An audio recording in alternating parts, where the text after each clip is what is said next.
अस्सलाम वालेकुम नाज़रीन, प्रोग्राम न्यूज़ साइट में खुशामदीद और मैं हूं आपका मेज़बान नजम अली ख़ान। नाज़रीन, आज एंटी करप्शन डे मनाया जा रहा है। मुख्तलिफ़ तक़रीबात भी हुई, कुछ लाहौर में वॉक्स भी हुई। इसके अलावा DG एंटी करप्शन ने वज़ीर आला पंजाब से मुलाकात भी की, उन्हें एक रिपोर्ट भी पेश की और उन्होंने बताया कि एंटी करप्शन का डिपार्टमेंट जो है जी बड़ी ज़बरदस्त कार्रवाइयाँ कर रहा है। लेकिन मैं माज़रत के साथ ये कहूँगा, मेरी ऑब्ज़रवेशन प्रोग्राम के शुरू में ये है कि पाकिस्तान में, पंजाब में और उसके बाद लाहौर में मुझे करप्शन कम होती हुई नज़र नहीं आ रही।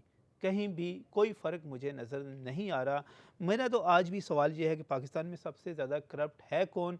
उसे करप्शन से कैसे रोका जा सकता है? और इस मुल्क में अगर हम बात करें कि ईमानदार लोगों की ज़िंदगी को आसान बनाना है, हमने उनकी ज़िंदगी को इज़्ज़त के साथ गुजारने की बात करनी, तो कैसे ये सब किया जा सकता है? आज के प्रोग्राम में इस पर बात करेंगे और मेरे साथ यहाँ पर मौजूद हैं ज़हीम हुसैन कादरी साहब, रुकन पंजाब असम्बली हैं, मुस्लिम लीग नून से ताल्लुक़ है। ज़हीम साहब, बहुत बहुत शुक्रिया यहाँ पर तशरीफ़ लाने के लिए। यहीं पर अज़हर सदीक़ साहब मौजूद हैं। अज़हर सदीक़ साहब जो हैं सीनियर वकील भी हैं, चेयरमैन हैं जुडिशल एक्टिविज़म पैनल के। इनका भी बहुत बहुत शुक्रिया यहाँ पर तशरीफ़ लाने के लिए और मैं बहुत ही ममनून और मशकूर हूँ ऑल पाकिस्तान क्लर्क्स एसोसिएशन के प्रेसिडेंट मोहम्मद अफ़ज़ल का। अफ़ज़ल साहब भी यहाँ पर मौजूद हैं, बहुत बहुत शुक्रिया। अफ़ज़ल साहब, पाकिस्तान में सबसे ज़्यादा करप्ट है कौन? क्लर्क है, अफसर हैं, फ़ौज है, सियासतदान हैं, पार्लियामेंट है, दीगर इदारे हैं, कैसे देखते हैं आप इसको? कौन है करप्ट सबसे ज़्यादा? बिस्मिल्लाहिर्रहमानिर्रहीम। अर्ज़ ये है कि फ़ौज, जजेस, ब्यूरोक्रेट्स ये ज़्यादा करप्ट हैं बनिस्बत के पार्लियामेंट के जो मेंबरान हैं या मिनिस्टर्स हैं उनकी बनिस्बत, क्योंकि ये दुरानिया ही काम मिला है जमहूरियत को। ज़्यादा ये जर्नैल करनैल निमाई छैन छबीला ही टैंकों के ज़रिए मुल्क को फतह करते आ रहे हैं। इन्होंने तो हद कर दी करप्शन के अंदर।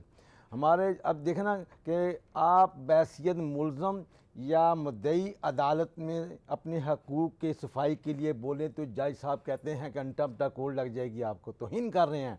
उसी अदालत के अंदर करप्शन हो रही है, जज साहब भी देख रहे हैं, उसका अमला ले रहा सब कुछ, एक सिविल जज से लेकर हाई कोर्ट के जज तक ले रहे हैं, कर रहे हैं। तो करप्शन नहीं।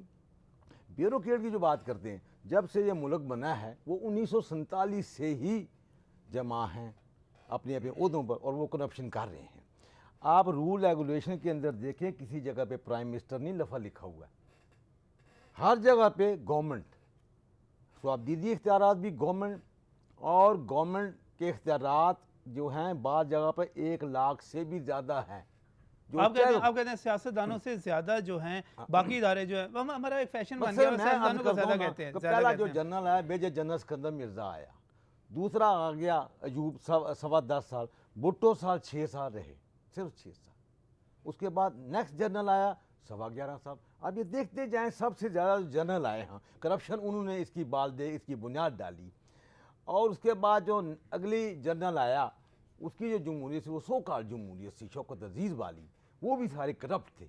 अब जो मौजूदा गवर्नमेंट आई है जिसका सदर प्राइम मिनिस्टर ही करप्ट हो, तो बाकी क्या क्या आलम है? पूरा मुल्क हर कोई करप्ट है, हर कोई करप्ट है, तमाम ऑफिसर सब करप्ट है, स्टेट के ऑफिसर नीचे तक करप्ट हैं। आपके क्लर्क बादशाह कम करप्ट हैं जी? नहीं सर, उसकी तादाद कम है, 2-2.5%। नहीं, ये ना करें ना, आप अपने आप को माफ कर छोड़ देते हैं। मैं अर्ज करता हूं ना कि एक क्लर्क के पास 5-5, 6-6 अफसर बैठे हुए हैं। आप किसी को टेलीफोन कर दें, किसी को आप कह दें कि जनाब फलाना पैसे मांग रहा है, मेरी फाइल नहीं है, या इतने पैसे ले लिए।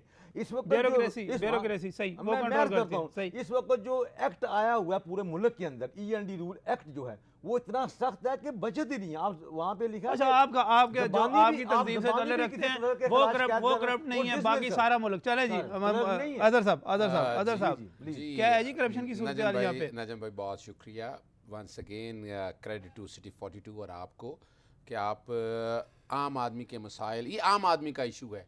अगर करप्शन वाकई आम आदमी का मसला है। हॉलब्रूक का अगर स्टेटमेंट देख लें तो उन्होंने कहा है कि पाकिस्तान में लोग ड्रोन हमलों की ज़्यादा करप्शन से परेशान हैं। और मैं थाने जाता हूँ, करप्शन मुझे मिलती है, मैं हॉस्पिटल में जाता हूँ, मुझे करप्शन मिलती है, मैं रोड पे जाता हूँ, मुझे करप्शन मिलती है, हर जगह यही सूरत हाल है जी। असल थोड़ा सा इशू मैं बताता चलूँ, हम करप्शन ख़त्म तो करना चाहते हैं मगर सिर्फ किताबों में। सही। हम करप्शन ख़त्म करना चाहते हैं नीचे से। हम चाहते हैं क्लर्कों से करप्शन ख़त्म कर दी जाए, पटवारियों से ख़त्म कर दी जाए। वो तो हो नहीं सकती। उसकी वजह बड़ी सिंपल सी है कि जो एक अंग्रेज़ सिस्टम आपको देके गया ना, वो एक देके गया था फ्यूडल लॉर्ड का। हमारे यहाँ जो, अब मैं बड़े अदब के साथ, मेरे साथ एक सियासतदान भी बैठे हैं, एक नुमाइंदा क्लर्क एसोसिएशंस के हवाले से भी बैठे हैं, सबसे ज़्यादा कसूर इस मुल्क में सियासतदानों का है। सबसे ज़्यादा कसूर जो है जी, सियासतदानों का है। वो क्यों? अच्छा, अगर आप जर्नैल्स का दौर भी ले लें, जर्नैलों ने अपने तय हुकूमत नहीं की, उनके फ्रंट मैन सियासतदान रहे हैं। दोनों दौर उठा के देख ले, कभी जुनेजली के नाम पर, कभी काफली के नाम पर। अगर आप देखें वजह क्या है, देखें ये कहना तो बड़ा भी बिल्कुल बेहतरीन, वो जो दौर गए हैं, मिसाल के तौर पर ज़िया का दौर गया, ज़िया के दौर के बाद मोहतरमा बेनज़ीर का दौर आया, नवाज शरीफ का दौर आया, क्या उन्होंने उस दौर का एहतसाब करने की बातें की? कोई कोशिश की इन्होंने? नहीं, कोई ऐसा कानून बनाने की कोशिश की? अभी वो रगड़ा लगाने के लिए कोशिश मैं की। आप हैरान रहेंगे, अभी देख लें मुशर्रफ का दौर गया, क्या उसका एक भी इशू आपने उठा के, कहने को तो बड़ा आप कह रहे हैं। विकीलीक्स कहता है नहीं जी नहीं, माफी देने की बात हो रही थी, ये वादा भी किया गया था कि आप माफी दे दी जाएगी थी। जरूरत इस समर की है नजम भाई, जरूरत इस समर की है। हकीकतन इस करप्शन से सबसे ज्यादा मुतासर हमारा मुआशरा है। एक आम आदमी का तो काम होता नहीं। अब सियासतदान जो फ्यूडल लॉर्ड बने हैं ना, उन्होंने मिसाल के तौर पर ज़हीम भाई तो माशाल्लाह एक मजे हुए सियासतदान और ईमानदार आदमी है, लेकिन अगर आप नॉर्मल सियासतदान की एक बात लें, उसकी मर्ज़ी के बगैर SHO, मर्ज़ी के बगैर पटवारी, मर्ज़ी के बगैर कॉरपोरेशन के अंदर ऑफिसर। अब ये भी करप्शन है, ये सिफारिश का कल्चर। अगर आप ये कल्चर ख़त्म नहीं करेंगे, मैं मर्ज़ी पसंद नापसंद, एक ईमानदार अफसर आ जाए यहाँ, उसको तो देखने नहीं देंगे। तो इसमें बड़ी बातें की, बड़े नारे लगाए गए, जनाब हम बेहतर सिस्टम लेकर आएंगे। मैं मुस्लिम लीग नून के हवाले से बात नहीं करूंगा यहाँ पे, इसलिए नहीं करूंगा, पीपल्स पार्टी वाले बैठे नहीं हैं, जमात इस्लामी वाले बैठे नहीं हैं, ANP ने किसी की नुमाइंदगी नहीं है। आप बतौर सियासतदान यहाँ पे बैठे हुए हैं, आपकी जिम्मेदारी क्या थी और क्या आपने निभाई? जी मैं बिल्कुल एग्री करता हूँ आपसे, आपने बड़ा अच्छा सवाल किया। एक तो करप्शन एज एन इशू जी हमारा सबसे बड़ा कौमी मसला है, और ये बात मैं दोनों भाइयों से 100% एग्री करता हूँ जो उन्होंने गुफ्तगू की, और भाईजान से इसलिए एग्री करता हूँ कि सियासतदान, मैं यकीनन इस हद तक तो ये डिसएग्री करूँगा कि सिर्फ सियासतदान करप्ट नहीं है, लेकिन बहरहाल जिम्मेदारी सियासतदान की है कि वो सोशो इकोनॉमिक मॉरल अपलिफ्ट के लिए काम नहीं कर सका इस मुल्क में 60 साल के लिए। सियासतदान ने इलेक्शन जीता, सियासतदान जो करप्ट नहीं भी था वो इलेक्शन जीत के असेंबली में तो आ गया, लेकिन उसने सोशल वैल्यूज़, मॉरल वैल्यूज़ की अपलिफ्ट के लिए काम नहीं किया, जिसकी वजह से आज करप्शन एक नासूर बन के इस मुल्क में खड़ी हो गया। ये है सबसे बड़ा कसूर सियासतदान का, मैं ओन करता हूँ। नंबर 2, मैं अर्ज़ करूँ नजीम साहब आपको कि सियासत जो है वो यकीनन एक बड़ा मुश्किल खेल है, और सियासतदान ने हर कुछ चंद अरसे बाद अपने आप को प्रेजेंट करना होता है कौम के सामने। मीडिया अपनी जगह पे मौजूद है, वो बिल्कुल खोल के सारी बात कर देते हैं, उनका एहतसाब वोट के ज़रिए भी हो जाता है, ये एक एडवांटेज समझ लें या डिसएडवांटेज समझ लें। लेकिन बात फिर वही है कि वो सियासतदान जो इस निज़ाम को दुरुस्त नहीं कर सका, उसका फ्लॉ ये है कि वो इस निज़ाम को क्यों नहीं दुरुस्त कर सका, उसका जिम्मेदारी आप पे आ गई, जिम्मेदारी आ गई।